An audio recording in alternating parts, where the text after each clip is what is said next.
A new strain of coronavirus claims another life, this time in France. A 65-year-old man who had been traveling in Dubai has died from the illness, the French health ministry said. He was the first Frenchman to fall ill from the SARS-like coronavirus. The World Health Organization says the virus, which causes coughing, fever, and pneumonia, can likely be passed between humans, but only after prolonged close contact.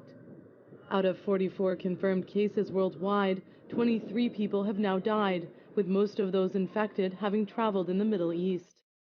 A virus from the same family triggered the SARS outbreak in Asia that killed 775 people in 2003.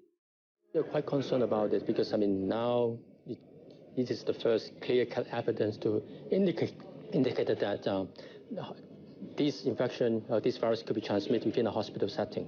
And in the past, when we go back 10 years ago, there are several major hospital-acquired infection or outbreaks in a number of countries. So basically, if this new virus, coronavirus, could be able to transmit between humans effectively, that would be quite problematic. So what sort of impact could this have? What changes are likely to be made as far as healthcare workers go working with those infected? Right. I think so far what we understand that the virus can transmit between close contacts. So now, once we found out that this could be able to transmit like this pathway, so we should try to have a more precaution or more stringent precautions to treat this patient, maybe putting the patient, say, for example, in an isolation ward, and then for doing any invasive procedures like intubations or bronchoscope, and the healthcare worker should try to equip a more stringent PPE, personal protective equipment, and then of course we should have a highly restricted access in this patient ward. And we're talking about 20 people dead at this point, but how fast do you think this is likely to spread?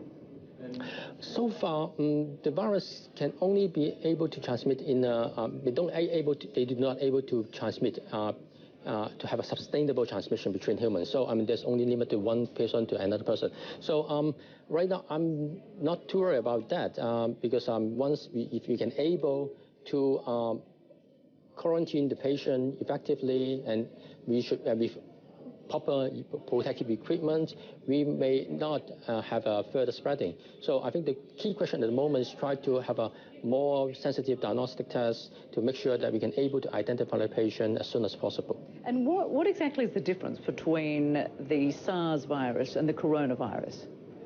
These two viruses are under the same family, so coronaviruses, and they are similar in a way that they probably are causing atypical pneumonia.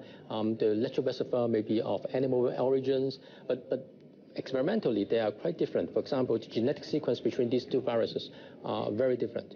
And then and also some additional experimental evidence to indicate that they are using different receptors to achieve the infections, and then the whole response after the infection are quite different. So they are very different in a way that in the pathogenesis, but of course they are very similar in terms of the clinical presentation at the moment.